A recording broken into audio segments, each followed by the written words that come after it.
तो आज हम लेक्चर में डिस्कस करेंगे मेंसुरेशन के 2D फिगर। ठीक है, तो पहला हमारे पास है फिगर रेक्टेंगल के बारे में बात करेंगे। क्या है रेक्टेंगल? ठीक है, तो रेक्टेंगल की प्रॉपर्टी होती है अपोजिट साइड आपस में क्या होते हैं, इक्वल होते हैं। मतलब अपोजिट साइड आपस में equal, A B C D है, मतलब ये इसके साइड इक्वल होगा और this one A D equal to B C होगा। पहली ये बात हो गई। और इनके जो ईच कॉर्नर एंगल होते हैं वो 90 डिग्री होते हैं। ठीक है, ईच कॉर्नर एंगल 90 डिग्री होते हैं।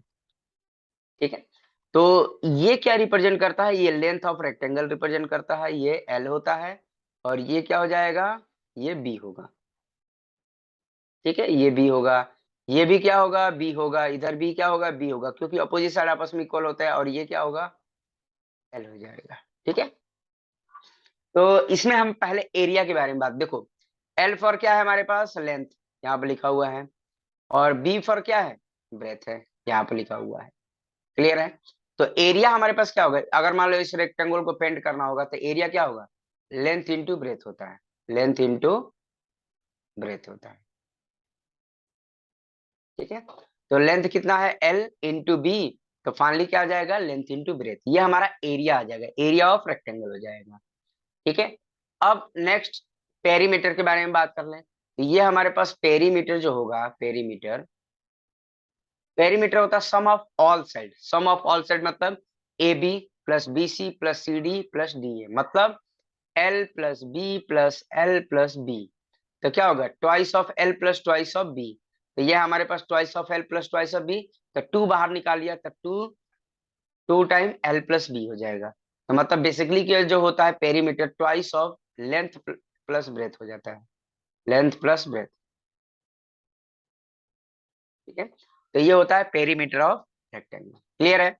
और भी बहुत सारी प्रॉपर्टी होती है यहाँ पर। लेंथ के जो डायगोनल होते हैं वो बाइसेक्ट करते हैं ईच अदर। ठीक है, अब देखो नेक्स्ट वाले में बात करेंगे। नेक्स्ट नेक्स्ट हमारा स्क्वायर है। ठीक है, नेक्स्ट हम बात करेंगे। ऑल क्लियर कर ले पहले। नेक्स्ट हमारा है, अब देखो नेक्स्ट क्या है हमारे पास? स्क्वायर दे रखा है। ठीक है, ये क्या दे रखा है? स्क्वायर दे रखा है। देखो सेकंड, ये हमारे पास स्क्वायर है। स्क्वायर की प्रॉपर्टी ये होती है कि ऑल साइड्स इक्वल होते हैं, ईच कॉर्नर एंगल 90 डिग्री होता है। जैसे मान लो ए बी सी डी। ठीक है, ऑल साइड्स इक्वल होते हैं, सारे साइड आपस में क्या होंगे? इक्वल होंगे। ठीक है, एंड ईच कॉर्नर एंगल कितना होगा? 90 डिग्री होगा। ये भी ईच कॉर्नर एंगल 90 डिग्री होता है। इसके भी क्या करते हैं? डायगोनल बाइसेक्ट करते हैं ईच अदर। तो देखो, ए फॉर ऑल साइड ले लिया, ऑल साइड को क्या कंसीडर कर लिया? ए। तो मतलब ये कितना हो जाएगा? ए हो जाएगा। ये भी साइड कितना होगा? ए होगा। ये भी साइड कितना होगा? ए होगा। और दिस वन ऑल्सो ए। ठीक है, डी फॉर डायगोनल के बारे में बात किया। डी फॉर डायगोनल, डायगोनल कौन सा होगा? ये भी हो सकता है और ये भी हो सकता है। तो डी फॉर डायगोनल हो गया। अब इन्होंने क्या किया? डायगोनल की वैल्यू ये लिखा है। अब बहुत बच्चे सोच रहे होंगे तो ये कैसे लिख दिया? तो अब यहाँ पे देखो ध्यान से, इस वाले ट्रायंगल में देखो, इन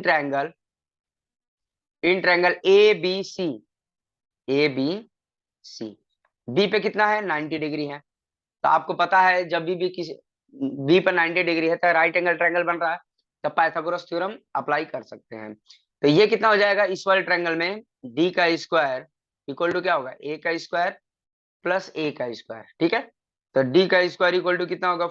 2a का स्क्वायर होगा। 2a का स्क्वायर, तो डी का दोनों तरफ स्क्वायर रूट ले लेंगे तो √2 ये हो जाएगा। तो यहाँ पर जो डायगोनल लेंथ लिखा है, यहाँ पर क्या लिखा है? ए टाइम √2, मतलब diagonal equal to √2 time into side होगा। डायगोनल जो होता है वो √2 टाइम इंटू साइड होता है। ठीक है, तो यहाँ पर उन्होंने डायरेक्ट लिख रखा है, लेकिन उन्होंने बताया नहीं कि कैसे सॉल्व किया है। ठीक है, तो सबसे पहले हम एरिया के बारे में बात करेंगे। एरिया क्या होता है? एरिया क्या होगा? लेंथ इंटू ब्रेथ होगा। और लेंथ और ब्रेथ दोनों इक्वल ही हैं, मतलब दोनों क्या, लेंथ भी ए है ब्रेथ भी, क्योंकि ऑल साइड इक्वल है। तो लेंथ इंटू ब्रेथ मतलब ए इंटू ए क्या होगा? ए का स्क्वायर, मतलब साइड का स्क्वायर हो जाएगा। ये क्या होगा? साइड का स्क्वायर। तो हमारा एरिया ऑफ स्क्वायर जो होता है वो साइड का स्क्वायर होता है। ठीक है, अब देखो दूसरा एरिया जो होता है डी का स्क्वायर बाई टू भी होता है। अब ये बहुत बच्चे सोचेंगे कि ये कैसे आया, तो देखो यहां से हम कर लेंगे। देखो कैसे कि ये कैसे आया उस पर ध्यान दीजिए, ये कैसे करना है उसको हम करेंगे। अभी हमने पढ़ा है एरिया जो होता है, एरिया क्या पढ़ा, ए का स्क्वायर पढ़ा, मतलब साइड का स्क्वायर पढ़ा। और साइड की वैल्यू जो होगी यहां से हम निकाल सकते हैं। यहां से हमने ए की वैल्यू क्या हो जाएगी, ए की वैल्यू देखिए यहाँ पे, यहाँ ध्यान से, ए की वैल्यू जो हो जाएगी आपकी, ये ए की वैल्यू जो निकालेंगे डी बाई रूट टू हो जाएगा। अब इस ए की वैल्यू यहाँ पर पुट कर लीजिए तो एरिया पता चल जाएगा। तो ए की वैल्यू क्या है, डी बाई रूट टू का होल स्क्वायर। तो क्या लिख सकते हैं, d by root two into d by root two. तो क्या हो जाएगा, डी डी इंटू डी कितना होगा, डी का स्क्वायर, और रूट टू टू हो जाएगा। तो फाइनली यही है, डी का स्क्वायर बाय टू, मतलब डायगोनल का स्क्वायर बाय टू कर देंगे तो एरिया ऑफ स्क्वायर आ जाएगा। क्लियर है। तो ये होता है आपका केवल स्क्वायर के केस में होता है, ठीक है। तो डायगोनल का स्क्वायर बाय, ठीक है। अब नेक्स्ट देखेंगे पेरीमीटर। पेरीमीटर क्या हो जाएगा, पेरीमीटर, पेरीमीटर क्या होता है, sum of all side. Sum of all side मतलब सारे साइड क्या है, जैसे A B plus B C plus C A plus D A, ठीक है। तो sum of all side, sum of all side का मतलब ए का हमारा क्या हो जाएगा, 4a। तो ये हमारा होता है पेरीमीटर ऑफ स्क्वायर, मतलब 4 टाइम इंटू साइड। 4 टाइम क्या होता है, साइड होता है।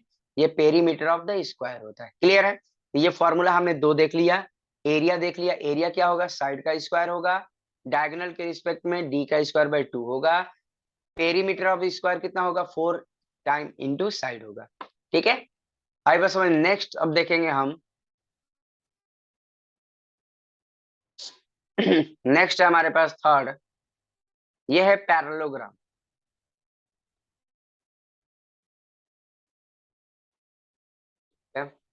पैरेललोग्राम के बारे में बात करेंगे। पैरेललोग्राम के जस्ट अपोजिट साइड आपस में क्या होते हैं, इक्वल होते हैं, जैसे ए बी सी डी है, मतलब ये आपस में इक्वल होगा और this one equal to this one होगा। अगर मान लो ये हमारे पास ए है, सपोज करो ये ए है, और ये हमारे पास बी है, सपोज करो बी है, तो ये भी बी हो जाएगा, ठीक है। ये भी बी होगा और ये हमारे पास क्या होगा, ए होगा, क्योंकि अपोजिट साइड आपस में इक्वल होते हैं, ठीक है।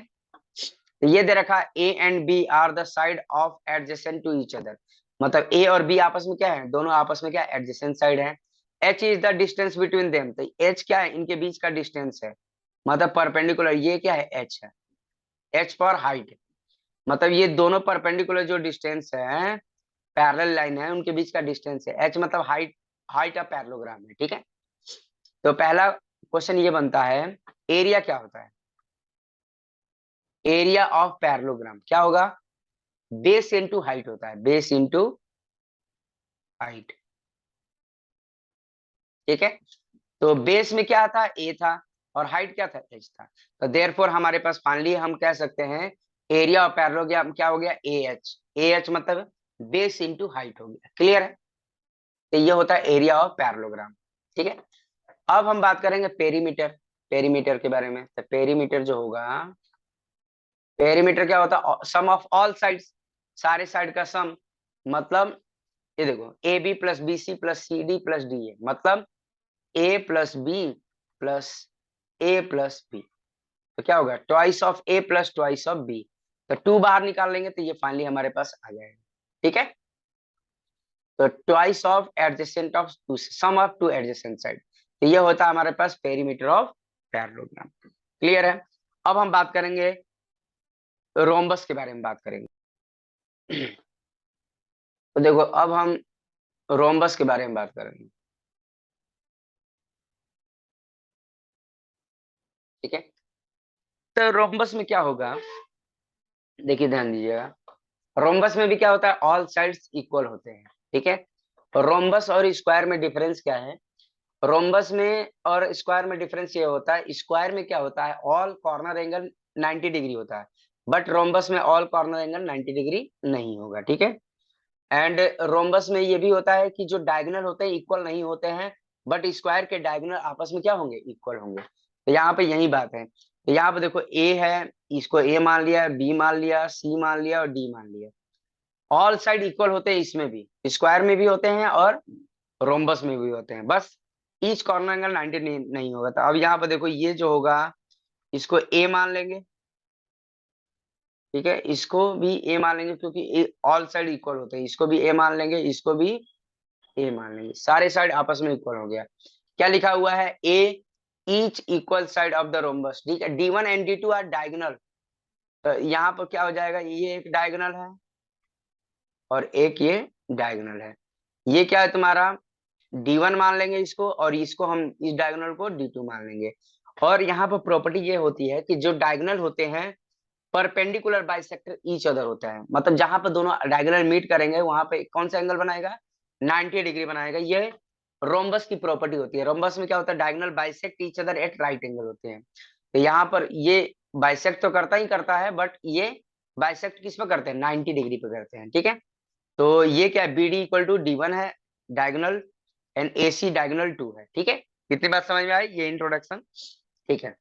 अब रही बात एरिया, एरिया ऑफ रोम्बस कितना होगा, half of product of diagonals,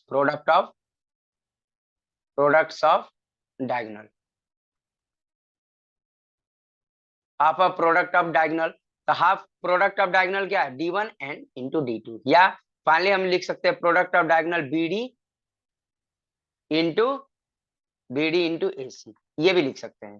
तो ये हमारा एरिया ऑफ रोम्बस होता है। एरिया ऑफ रोम्बस क्या होगा, product of its, half of product of its diagonal. Next आता है पेरीमीटर। पेरीमीटर क्या होता है, sum of all side, perimeter.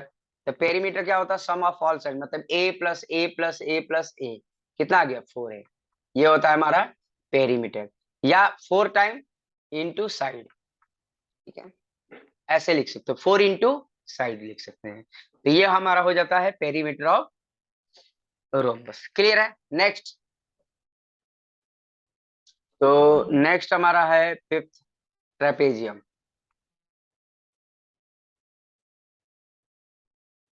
ठीक है। ये हमारे पास क्या है, ट्रेपेजियम। ट्रेपेजियम की प्रॉपर्टी ये होती है कि अपोजिट साइड आपस में पैरेलल होते हैं, केवल one pair of opposite side आपस में पैरेलल होंगे। मतलब हम कह सकते हैं जैसे ABCD है, तो इसको अगर मान लो हमने ए मान लिया, सपोज करो इसको ए मान लिया और इसको हमने बी मान लिया, तो केवल ए पैरेलल टू बी होगा, ठीक है। तो किसी भी क्वाड्रिलेटरल में वन अपोजिट पेयर आपस में पैरेलल होंगे तो वो हमारा क्या बनाएंगे, ट्रेपेजियम बनाएंगे, ठीक है, वो ट्रेपेजियम बनाएंगे, ठीक है। तो यहाँ पर a and b are parallel side of each other, h is the perpendicular distance between parallel side.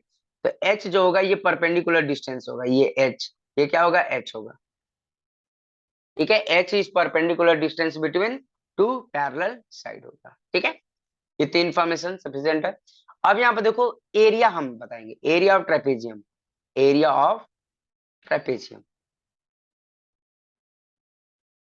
तो एरिया ऑफ ट्रेपेजियम क्या होता है, half of sum of parallel side, sum of parallel side, parallel side क्या है हमारे पास, A plus B into height होता है, ठीक है, sum of parallel side into height. तो फाइनली हमारे पास ये फॉर्मूला बन जाएगा। ये हमारा फॉर्मूला किसका बना, एरिया ऑफ ट्रेपेजियम। क्लियर है। नेक्स्ट है पेरीमीटर के बारे में बात करेंगे। पेरीमीटर जो होता है sum of all side, perimeter, perimeter क्या होता है, sum of all side, AB plus BC plus CD plus AD, ठीक है। ये बात समझ में आ रही है। तो ये हमारे पास सम ऑफ ऑल साइड्स हो गया, AB plus BC plus DC plus AD, ठीक है। तो सम ऑफ ऑल साइड जो हो जाएगा पेरीमीटर का काम करेगा। क्लियर है। नेक्स्ट, अगर मान लो इसी में आइसोसेलेस ट्रेपेजियम कब होगा, जब non parallel side it become, देखो trapezium become isosceles trapezium if AD equal to BC हो जाएगा। अगर मान लो टू नॉन पेयर, ये कौन सा बन जाएगा, इफ जैसे मान लो ये ट्रेपेजियम है, सपोज करो ये ट्रेपेजियम है ABCD, मतलब यहाँ पर ध्यान दो, AB पैरेलल टू DC तो है, ये ट्रेपेजियम है, बट इफ अगर मान लो नॉन पेयर साइड भी आपस में इक्वल हो जाए, मतलब यहाँ पर ये ट्रेपेजियम तो बन गया, if AD equal to BC बन जाए, तो ये कौन सा ट्रेपेजियम बन जाता है? Isosceles trapezium, isosceles trapezium. क्योंकि इसमें क्या हो गया, नॉन पैरेलल साइड आपस में क्या हो गया, ये आपस में क्या हो गया, आइसोसेलेस ट्रेपेजियम बना देगा। क्लियर है? अब देखो नेक्स्ट, तो यहां पर हम देखेंगे ये क्वाड्रिलेटरल है, एक क्वाड्रिलेटरल दे रखा है,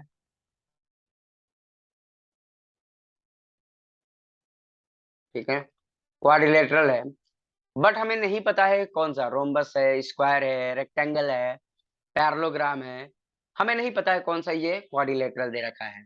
तो ठीक है, तो इस टाइप का भी कभी कभी हमें एरिया फाइंड आउट करना होता है, तो कैसे पता करेंगे, तो एक काम करेंगे, इसको दो ट्रायंगल में ब्रेक कर लिया जाएगा, दो ट्रायंगल में ब्रेक करके, जैसे मान लो ये हमारे पास ABCD है, और ये हमारे पास क्या है, डायगोनल है, ठीक है, इसको दो ट्रायंगल में ब्रेक कर सकते हैं, तो दोनों ट्रायंगल में बाय यूजिंग हीरोन्स फॉर्मूला भी यूज करके किया जा सकता है, ठीक है। तो यहाँ पर या हाइट ड्रॉ कर लो, ये H1 हो जाएगा, और ये क्या हो जाएगा, H2 हो जाएगा, H2 हो जाएगा, ठीक है। तो दोनों का हम एरिया निकाल सकते हैं, दोनों मतलब दोनों ट्रायंगल का एरिया निकाल कर इसको ऐड कर लेंगे, तो हमारा एरिया ऑफ क्वाड्रिलेटरल आ गया। तो देखो एरिया ऑफ क्वाड्रिलेटरल कितना होगा, एरिया ऑफ क्वाड्रिलेटरल ABCD कितना होगा, एरिया ऑफ ट्रायंगल, देखो एक बार इस ट्रायंगल का एरिया निकाल लो, प्लस ऐड कर दो, area of triangle ADC plus area of triangle ABC, area of triangle ABC। तो देखो एरिया ऑफ ट्रायंगल क्या होता है, बेस इंटू हाइट, तो ADC में बेस कितना है AC, और हाइट कितना है H1 है, plus area of triangle ABC में कितना है 1/2, AB हाइट कितना है, बेस कितना है AC है, और हाइट कितना है H2, तो दोनों ट्रायंगल में क्या है कॉमन, ये दोनों कॉमन है, तो 1/2 AC बाहर निकाल लो, तो क्या बच गया H1 प्लस H2, तो ये हमारे पास हो गया एरिया ऑफ क्वाड्रिलेटरल, यही तो लिखा है formula, area of quadrilateral ABCD, ठीक है। इतनी बात समझ में आ रही है, ये हमारा फाइनली लिखा है, कैसे फाइंड आउट किया, ऐसे किया है, ठीक है। तो अब नेक्स्ट है पेरीमीटर, पेरीमीटर क्या होता है, sum of all side, perimeter हो गया सम ऑफ ऑल साइड, ये क्या हो जाएगा AB plus BC plus AD, ठीक है, ये हमारे पास पेरीमीटर आ जाएगा। क्लियर है? अब हम नेक्स्ट देखेंगे,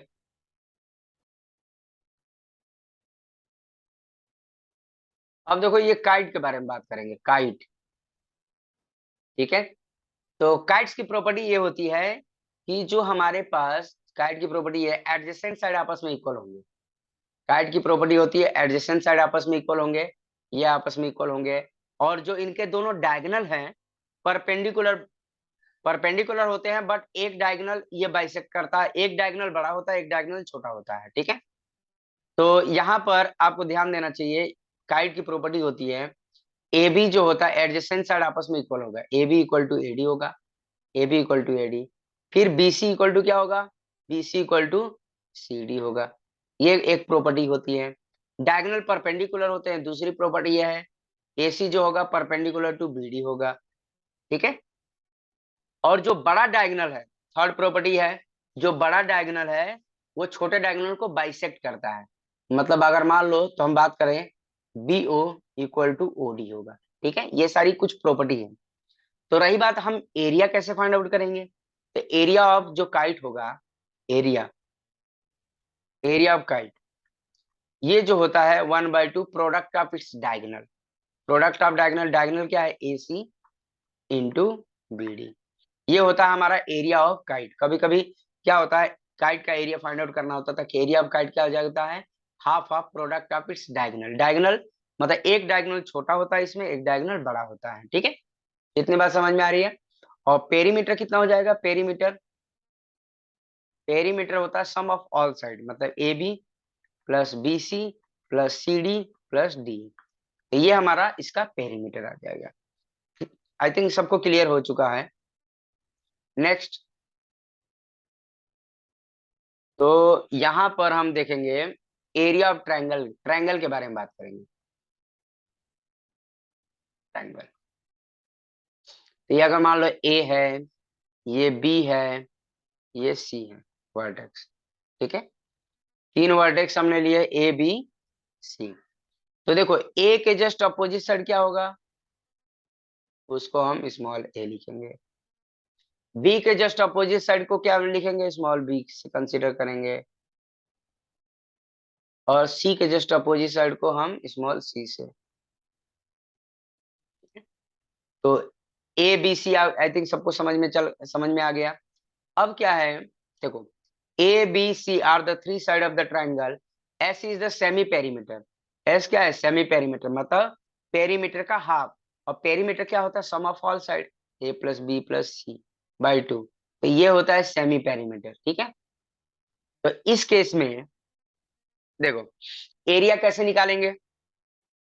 एरिया ट्रायंगल के दो तरीके से निकाला जा सकता है। एक एरिया निकाला जा सकता है अगर मान लो हाइट दिया है, सपोज करो ये हाइट h दिया है, ठीक है।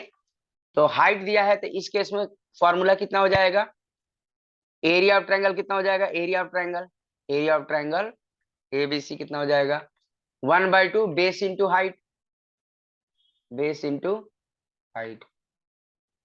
तो 1/2 बेस कितना है ए, हाइट कितना है h, ठीक है। तो फाइनली हमारे पास क्या 1/2 ए इंटू एच हो जाएगा, ए इंटू एच। तो इन्होंने क्या किया, बेस इंटू हाइट कर दिया है। तो बी के रिस्पेक्ट में निकाला है, उन्होंने क्या किया है, इसको हाइट कंसीडर किया। जैसे मान लो मैं इसको, देखो इसको इरेज कर दे रहा हूं मैं, तो आप हाइट ऐसे मान सकते हैं, देखो हाइट ये मान सकते हैं एच, और ये क्या हो जाएगा, बेस हो जाएगा। तो यहाँ पर ऐसे भी निकाला जा सकता है, क्लियर है। तो ये आ जाएगा 1/2। तो एरिया ऑफ ट्रायंगल ये भी लिख सकते हैं, ये आ जाएगा आपका area of triangle, area of triangle क्या हो जाएगा, 1/2 बेस इंटू हाइट, ठीक है। तो बेस क्या है, बी है।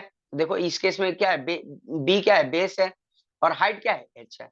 ऐसे निकाल लेंगे, कैसे भी निकाल सकते हैं आप। इसको भी बेस मान सकते हैं, देखो बेस इसको भी मान सकते हैं, इसको भी मान सकते हैं, इसको भी मान सकते हैं, ठीक है। तो कैसे भी निकाला जा सकता है। बट दूसरा तरीका क्या है, दूसरा तरीका by using Heron's formula. Already 9th class में ये सीखा गया है, ये हीरोन्स फॉर्मूला के यूज से आप इसका हम एरिया निकाल सकते हैं, ठीक है। तो यहाँ पर ये एक फॉर्मूला है, बाय यूजिंग हीरोन्स फॉर्मूला से हम एरिया निकाला जा सकता है। एस क्या हमारे पास, एस हमारे पास क्या है, सेमी पेरीमीटर है। ए क्या है, साइड्स लेंथ है। ए क्या है, जस्ट वर्टेक्स ए के जस्ट अपोजिट साइड को हम ए बोलेंगे, वर्टेक्स बी के जस्ट अपोजिट साइड को हम बी बोलेंगे, वर्टेक्स सी के जस्ट अपोजिट साइड को सी बोलेंगे। तो इस फॉर्मूले में पुट करने के बाद, ये फॉर्मूले में पुट करने के बाद हम एरिया ऑफ ट्रायंगल निकाला जा सकता है। ये बोलते हैं बाय यूजिंग हीरोन्स फॉर्मूला। और ये क्या लिखा है, पेरीमीटर। पेरीमीटर क्या होता है, पेरीमीटर, पेरीमीटर होता है sum of all side, sum of all A plus B plus C. इसको हम 2s भी लिख सकते हैं, क्यों, क्योंकि ऑलरेडी यहाँ पर हमने देखो पढ़ रखा है। ये हमने क्या किया है, s इक्वल टू क्या होता है, a plus B plus c divide by 2 लिखा है, क्रॉस मल्टीप्लाई कर देंगे 2s। तो a प्लस बी प्लस सी को क्या लिख सकते हैं, 2s लिख सकते हैं, वही यहाँ पे लिखा है, ठीक है। आई थिंक सबको समझ में आ गया है, ठीक है। ट्रायंगल का हो गया। अब देखो दूसरे ट्रायंगल के बारे में बात करेंगे हम। तो ये हमारे पास ट्रायंगल है इक्विलेटरल ट्रायंगल, इक्विलेटरल ट्रायंगल। तो देखो इक्विलेटरल ट्रायंगल की प्रॉपर्टी होती है ऑल साइड्स इक्वल होते हैं। जैसे मान लो ए बी सी है, ऑल साइड इक्वल होंगे, ठीक है। इक्विलेटरल ट्रायंगल की प्रॉपर्टी होती है ऑल साइड्स इक्वल। इक्वल मतलब जैसे मान लो A B, B C, A B A C और ए सी, सारे साइड आपस में ए मान लिए। तो ऑल साइड लेंथ कितना मान लिया, ए मान लिए। ये भी कितना है, ए है, ये भी कितना है, ए है, ये भी कितना है, ए है, ठीक है। ऑल साइड इक्वल मान लिए। तो जो हमारे पास तो अब यहाँ पे देखो हाइट और एल्टीट्यूड, हाइट एंड एल्टीट्यूड। जैसे मान लो यहाँ से हमने परपेंडिकुलर ड्रॉ किया, ठीक है। ये एच मान लिया। एच इन्होंने क्या लिखा है, ये लिखा है। ये कैसे लिख दिया, तो इसको देखो हम सॉल्व करके देख लेते हैं। तो जो एल्टीट्यूड होता है in an equilateral triangle, altitude work as a median. तो मतलब ये एल्टीट्यूड जो होगा, ये मीडियन का काम करेगा, मतलब अपोजिट साइड को दो पार्ट में डिवाइड करेगा, a/2 a/2। तो एक काम करते हैं, इस वाले ट्रायंगल में हम पाइथागोरस थ्योरम यूज कर सकते हैं, इसको m मान लेंगे। इन ट्रायंगल AMC, तो क्या हो जाएगा, AC का स्क्वायर। अब देखो यहाँ पे m इक्वल टू कितना हो जाएगा, 90 डिग्री, तो पाइथागोरस थ्योरम बन रहा है। तो इस वाले ट्रायंगल में हम पाइथागोरस थ्योरम यूज कर सकते हैं। तो क्या होगा, AC का स्क्वायर प्लस MC का स्क्वायर प्लस AM का स्क्वायर, पाइथागोरस थ्योरम यूज कर लिया। तो यहाँ पर हम हाइट बताने की कोशिश कर रहे हैं, हाइट क्या हो गया। तो AC कितना है, A का स्क्वायर, MC कितना है, a/2 का स्क्वायर, और ये कितना है हमारे पास, AM कितना है, H का स्क्वायर। हमने a/2 क्यों लिखा है, क्योंकि हमने पता है altitude work as a median. अब मीडियन की प्रॉपर्टी ये होती है अपोजिट साइड को दो इक्वल पार्ट में डिवाइड कर दे, इसीलिए हमने इसको a/2 लिखा है। क्लियर है। अब यहाँ पर ध्यान दो, तो ये क्या सॉल्व कर लेंगे, इसको a का स्क्वायर और ये a का स्क्वायर बाई 4 प्लस h का स्क्वायर। तो क्या हो जाएगा, a का square minus a² by 4 h का स्क्वायर। तो सॉल्व कर लेंगे, एलसीएम लेंगे, तो 4a का स्क्वायर माइनस a का स्क्वायर इक्वल टू h का स्क्वायर। तो ये कितना हो जाएगा, ये आपका हो जाएगा 1 minute.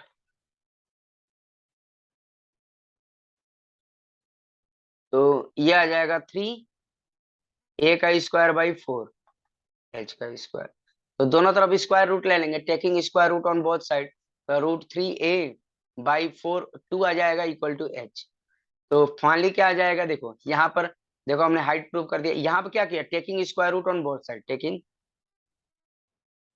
Square root on both side, square root on both side.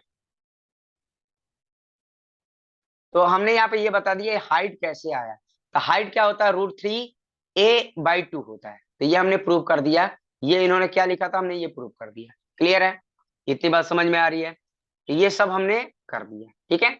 तो हाइट, अगर मान लो जो बच्चों को नहीं पता कि हाइट डायरेक्ट कैसे लिख दिया, तो यहाँ से इन्होंने ऐसे प्रूव किया है कि हाइट कहाँ से आया है। ठीक है, इतनी बात समझ में आ रही है। अब एरिया ऑफ ट्रायंगल कितना हो जाएगा, एरिया ऑफ इक्विलेटरल ट्रायंगल कितना होता है, तो एरिया कितना होगा, 1/2 base into height, base into height. तो हाइट के रिस्पेक्ट में देखोगे तो 1/2, बेस क्या है, ए है। अब देखो कुछ इरेज कर लेते हैं यहाँ पर। हाँ देखो, ध्यान दे, तो ध्यान दीजिएगा, यहाँ पर देखो, तो देखो ये क्या है, बेस का काम कर रहा है, बेस क्या है, बी है, एच क्या है, हाइट है। तो एक तो ऐसे निकाल सकते हैं, और एक हम निकाल सकते हैं √3/4 साइड का स्क्वायर। तो ये भी एक फॉर्मूला होता है, केवल ये इक्विलेटरल ट्रायंगल के लिए होता है, ये साइड का स्क्वायर। तो दो फॉर्मूले बन गए, हाइट के रिस्पेक्ट में और साइड के रिस्पेक्ट में। ठीक है, तो हमने यहाँ पे ये देखा, एरिया ऑफ जो ट्रायंगल, इक्विलेटरल ट्रायंगल होता है, या तो ऐसे हम एरिया निकाल सकते हैं 1/2 बेस इंटू हाइट, या हम ये वाले फॉर्मूला यूज करके निकाल सकते हैं √3/4 साइड का स्क्वायर।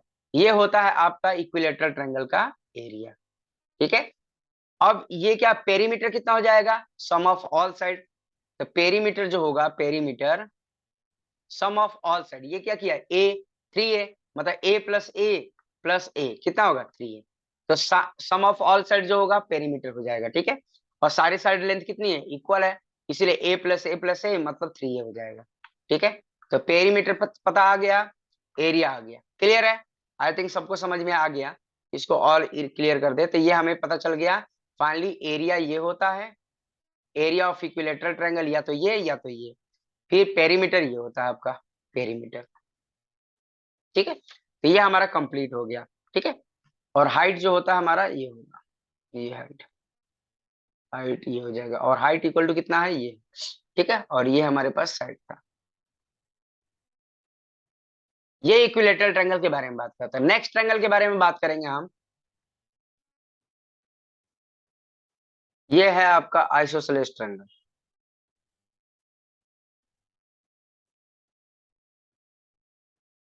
ठीक है, आइसोसेलेस ट्रायंगल की प्रॉपर्टी ये होती है किसी भी ट्रायंगल में दो साइड आपस में इक्वल होती है, ठीक है।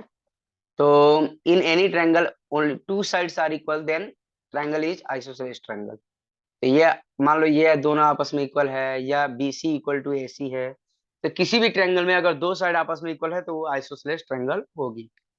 तो ठीक है, ये क्या हो जाएगा, देखो ए इज इक्वल साइड, ए क्या है, इक्वल साइड, मतलब ए इसको मान लिया, ए इसको सर मान लिया। B is the base, base हमने क्या मान लिया, इसको मान लिया, ठीक है, ये बी है, ठीक है।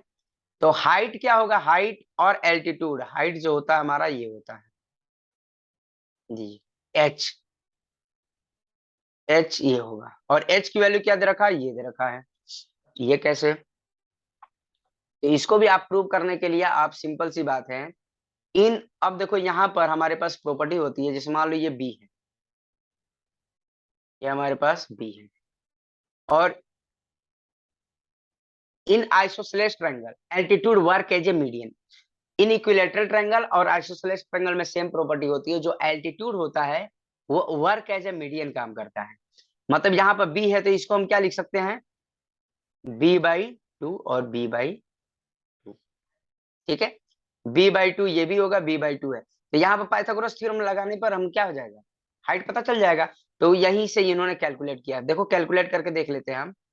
इन ट्रायंगल AMB, AMB, ठीक है, तो क्या होगा, एम पर कितना है 90 डिग्री, पाइथागोरस थ्योरम अप्लाई कर सकते हैं, तो क्या होगा a का स्क्वायर इक्वल टू h का स्क्वायर प्लस b/2 का स्क्वायर। तो यहाँ से हाइट निकाल लेंगे बाय यूजिंग पाइथागोरस थ्योरम। तो a का स्क्वायर इसको इधर लेके जाएंगे, b/2 का होल स्क्वायर, h का स्क्वायर, तो ये क्या मिलेगा, a का स्क्वायर और ये b²/4 हो जाएगा, h का स्क्वायर। तो यहाँ पर सिंपली कैलकुलेट कर लेता, 4 a का स्क्वायर माइनस b का स्क्वायर बाई 4 का स्क्वायर, h का square, taking square root on both side, taking square root on both side, square root on both side. तो क्या मिल जाएगा, अंडर रूट 4a का स्क्वायर माइनस b का square divide by 2 हो जाएगा, और ये h, तो h यहाँ से आया इनका, ठीक है। ये देखो h आपने दिखा है ना, इन्होंने ऐसे कैलकुलेट किया है, क्योंकि आपको पता है in in isosceles and equilateral triangle altitude work as a median, altitude या हाइट दोनों इक्वल ही चीज होती है। देखो यहाँ पर लिखा है ना altitude and height, altitude and height दोनों इक्वल एक ही चीज होती है, ठीक है। तो अब देखो यहाँ पर तो हमने हाइट निकाल लिया, अब एरिया क्या होगा, एरिया होता है 1/2 base into height, base into height. तो देखो, तो बेस क्या था 1/2, बेस क्या था b था, और हाइट h है, ठीक है, हो गया। और ये कैसे लिखा है, ये वाला देखो 1/2, देखो हमें पता है एरिया ऑफ ट्रायंगल, ये कैसे आया, ये देखो ये कैसे लिखा है, देखो अभी हमें पता है एरिया क्या होता है 1/2 बेस इंटू हाइट, ठीक है। तो 1/2 बेस, बेस क्या था b था, h कितना निकाले हम लोग, ये निकाले, तो h की वैल्यू ये पॉली पुट कर दिए, ये h की वैल्यू यहाँ पर पुट कर दिए। तो h कितना है हमारे पास, ये है 4b का स्क्वायर, सॉरी 4a का स्क्वायर माइनस b का स्क्वायर बाई 2। तो फाइनली क्या हो गया 1/4 b अंडर रूट 4a का स्क्वायर माइनस b का स्क्वायर। तो यह आ गया एरिया ऑफ ट्रायंगल, ठीक है, इन्होंने ऐसे निकाला है, ठीक है। यहाँ पे इन्होंने यही फॉर्मूला लिखा है, डायरेक्ट लिख दिया है, तो आई थिंक अब तो समझ में आ गया होगा, ठीक है। पेरीमीटर क्या होगा, अब देखो पेरीमीटर के बारे में बात कर लेंगे, पेरीमीटर क्या हो जाएगा, सम ऑफ ऑल साइड, मतलब ए देखो सम ऑफ ऑल साइड मतलब a+a+b, तो क्या हो गया 2a+b, तो ये हमारा पेरीमीटर हो गया। ये केवल किसके लिए था, आइसोसेलेस ट्रायंगल के लिए था। क्लियर है, आई थिंक सबको समझ में आ गया है, ठीक है, आज के लिए इतना ही थे।